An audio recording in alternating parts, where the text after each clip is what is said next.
بسم اللہ الرحمن الرحیم نحمدہ ونصلی علی رسولہ الکریم۔ مائی گلوبل فورم پر آج ہم جس موضوع پر گفتگو کریں گے وہ موضوع ہے کلمہ طیبہ کا مقصد۔ ہم سب مسلمان ہیں اور ہم نے بطور مسلمان جو کلمہ پڑھا ہے وہ ہے لا الہ الا اللہ محمد الرسول اللہ صلی اللہ علیہ وسلم۔ اس کلمے کا ترجمہ معنی یہ ہے اللہ کے سوا کوئی عبادت کے لائق نہیں، حضرت محمد صلی اللہ علیہ وسلم اللہ کے رسول ہیں۔ کلمے کا مقصد یہ ہے کہ اللہ تعالیٰ سے سب کچھ ہونے کا یقین اور اللہ تعالیٰ کے حکم اور ارادے کے بغیر ساری مخلوقات سے، سارے انسانوں سے، سارے لوگوں سے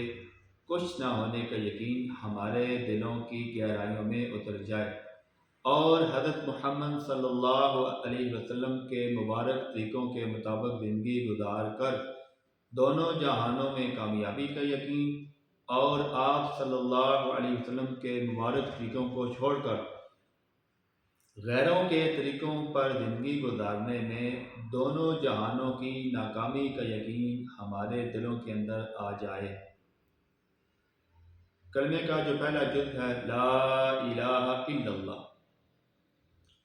یہ ہمیں بتاتا ہے، اس کا مقصد ہے کہ ہمارے دل کی گہرائیوں میں یہ یقین اتر جائے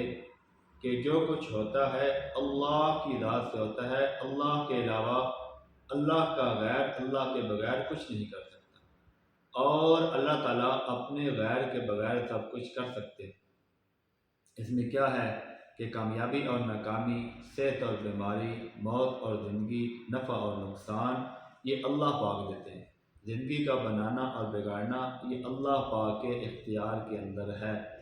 صحت اور بیماری یہ اللہ پاک دیتے ہیں، نفع اور نقصان اللہ پاک دیتے ہیں۔ دن اور رات کو بدلنے والی، روشنی اور تاریکی کو لانے والی اور بارشوں اور بادلوں کے نظام کو لانے والی بھی صرف اللہ پاک کی ذات ہے۔ اور زندگی کے ہر شعبے کے اندر حضرت محمد صلی اللہ علیہ وسلم کا طریقہ زندہ ہو جائے، ہمارا اس بات پر پختہ یقین ہو جائے کہ ہم زندگی کے جس شعبے میں اپنے آقا اللہ کے محبوب حضرت محمد صلی اللہ علیہ وسلم کا طریقہ زندہ کریں گے اس شعبے کے اندر ہم کامیاب ہوں گے، اور جس شعبے سے ہم آپ صلی اللہ علیہ وسلم کے مبارک طریقے کو چھوڑیں گے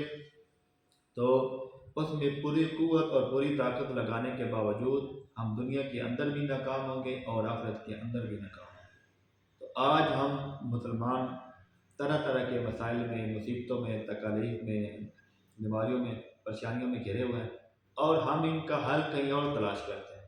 تو اس کا حل، اس کا سادہ سا حل ہے کہ ہم نے بطور مسلمان جو کلمہ پڑھا ہے، اگر اس کلمے کا مقصد ہمیں سمجھ آ جائے